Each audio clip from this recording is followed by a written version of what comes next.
turned smack rapper. Only smack rapper that you know is smack rapper. I'm like a moving tank. And what needs to happen is people like these top dudes need to get stepped to. You know, like these top dudes need to get stepped. They need to get there. They'll get shut down. Interscope will get shut down. Before you know it, it'll be a raisin. Okay? Right? Okay? Bad Boy is whatever. Okay? I don't even know what happened. They still around? Bad Boy still around? I have no idea. I don't know. I'm not even playing. I'm not dissing. I'm just asking. I'm asking for real. Like, I don't know. I don't know when's the last time they released. Okay, so I don't know. So see, that's what I'm saying. I don't know these labels, and I don't know these games, and I don't know these. I don't know these Caligula parties. King Combs. I don't know. Yeah, there you go. His son. King Combs. King Combs. Yeah, I don't know none of these Caligula parties and all these. Did you say Caligula? Whatever parties? you call them. I don't. Listen, dog. I'm from the block. Okay? And when I leave here, I'm going back to the crib, burn the L. I'm from the block. I don't play them games. I don't play with none of them people. I don't play with none of that stuff. I don't play with none of that stuff, dog. And they know that that's the reason why they didn't let me through certain doors and let me through certain places, and they didn't want to give me certain props. They cut me out of certain places. They shut me down on certain places. I couldn't get records played on other places. Had problems with this lady, Steve, Let me tell you something. Once again, my mother is the reason why Reg even got at the program at being a Hot 97 and went over to Sirius Satellite Radio. My mother, you heard it. And he will tell you that himself because he tells the story all the time. That's the program director of Hot 97. When Steve left, it was there because my mom's got him there. Mama Blake. Everybody know Mama Blake. Everybody know Mama Blake. After this interview, they're probably gonna see she got more pictures with people than me.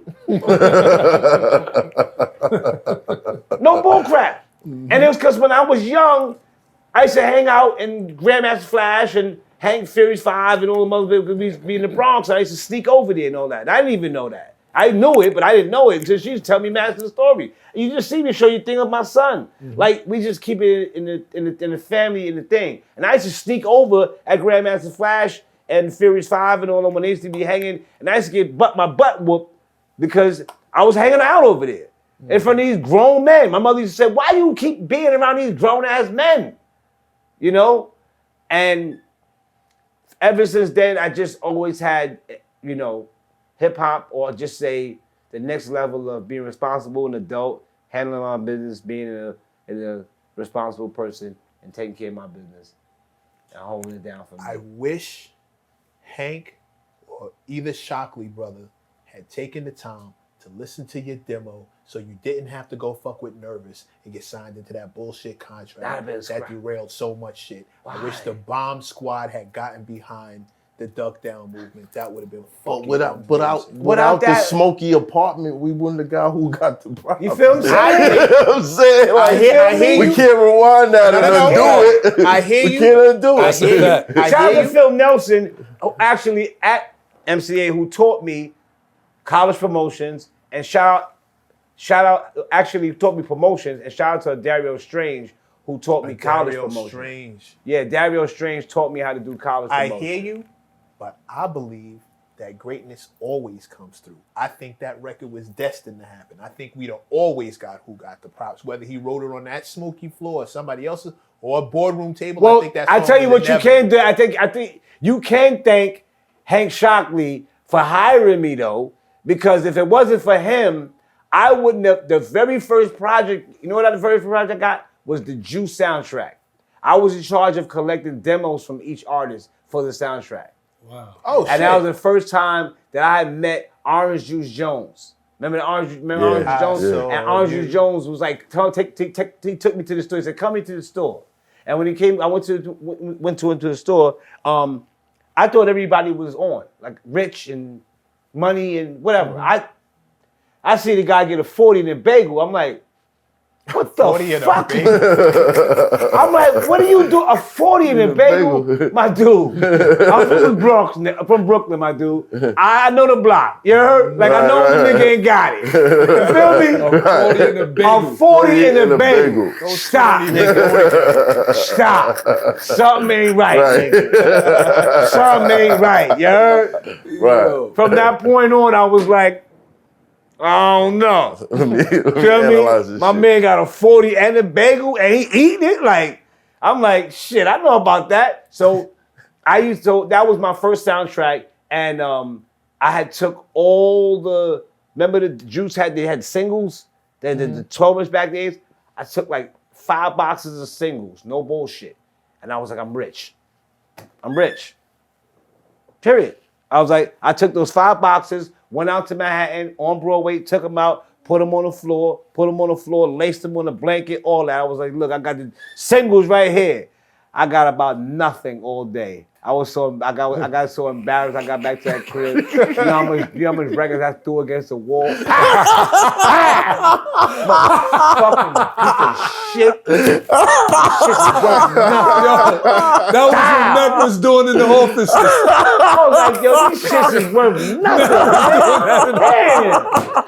And I stood out on Broadway and Lafayette all for. When I say hours, bro. Yo, Broadway and Lafayette was. Yo, That's why I'm still be out there. Nigga, I'm talking hours. That's how you know I was out there trying to get money. I was out there for hours. Like, yo, I got it. People walking around looking. I'm like, this is the Juice soundtrack. The soundtrack. People walking by looking. I got nothing. I was like, yo, you know what? I packed everything up.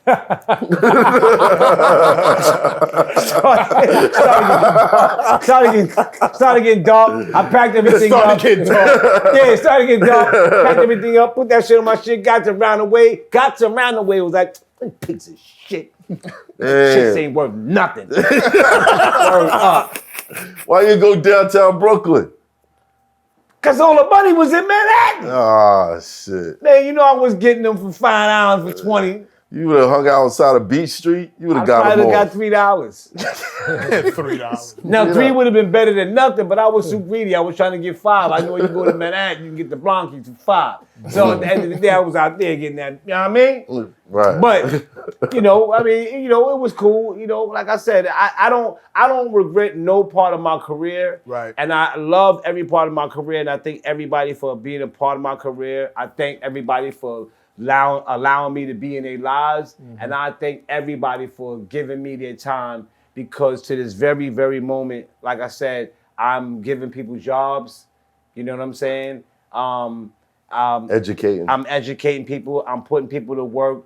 I'm trying to keep money in people's pockets. I'm trying to do whatever that I could do to make people successful. The Project Pivot, I'm the only one in the Department of Education in New York City, the whole school, that put a Project Talented show together, to help the mayor, lieutenant governor. I'm doing so many things for just so many people to try to open doors, because, my bro, you can't take none of this shit with you.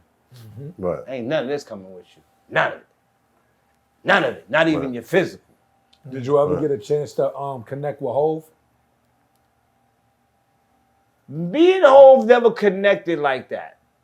Ever? You know, the most I've ever, like I said, the only time I got, and I'm being honest, I'm just straight up down. Right. The only time I really I probably said 1 or 2 words to him or whatever all throughout the year. But there was a show that we had at BBK's. Clark Kent said, yo, my man wants, Buck, can Jay spit? But before, it was packed. We had it packed.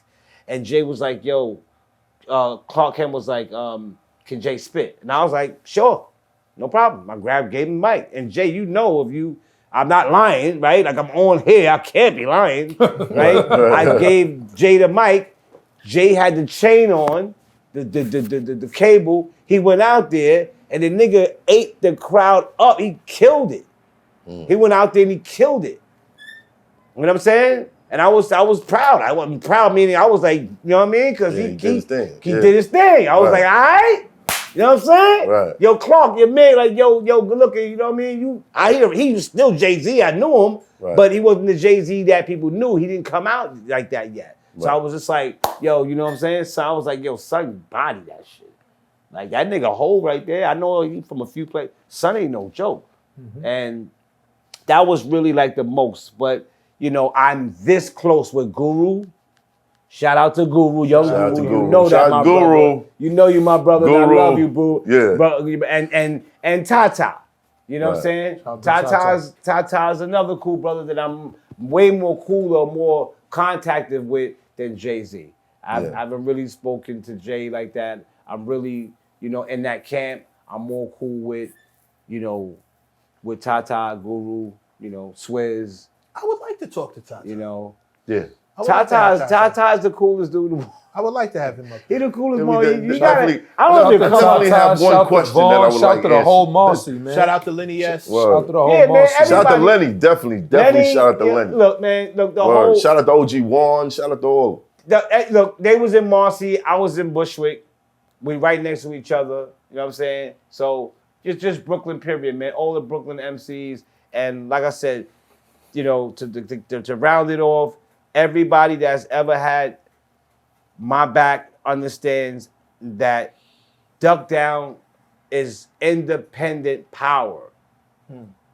When someone says, what do y'all represent? I'm gonna say independent power. Because we came in the game, we never took a dime from nobody. Nobody ever gave us nothing. Like when I record deal, that very, very nervous, though, we got like $600 a piece. And man, who got the props and all those other stuff. I mean, come on. Classic album. Come on, dog. Or it was super classic album. Wow, feel we me? couldn't tell by the videos. Like At the video was done for, you know what I'm saying? Like Couldn't Rob tell did by the the video. sound quality, But- by the production But no, but I'm quality, just, nothing. they give you 600 and be like, yo, blow, shorty. Feel me? Right. So, through the grace of God and through the grace of the Creator, I'm still here. I'm still blessed. I'm be here, and I'm here to give everybody whatever lane that they can give right now.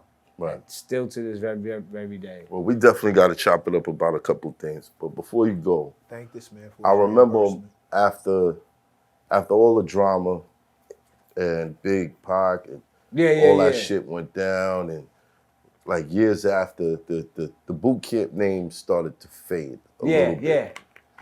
And then out of nowhere,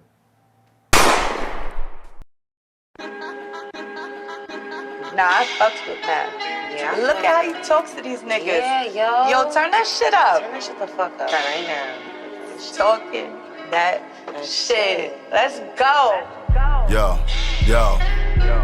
When you up and you winning, shit is awesome. Never felt real pain till a nigga lost one. If somebody take from you, what it's gonna cost them. Tired of niggas acting like they really put in work. Hit a boss come, be yourself. It'll do you better in the long run than see yourself staring down the barrel of a long gun. Some rappers never had no street cred, so they bought some.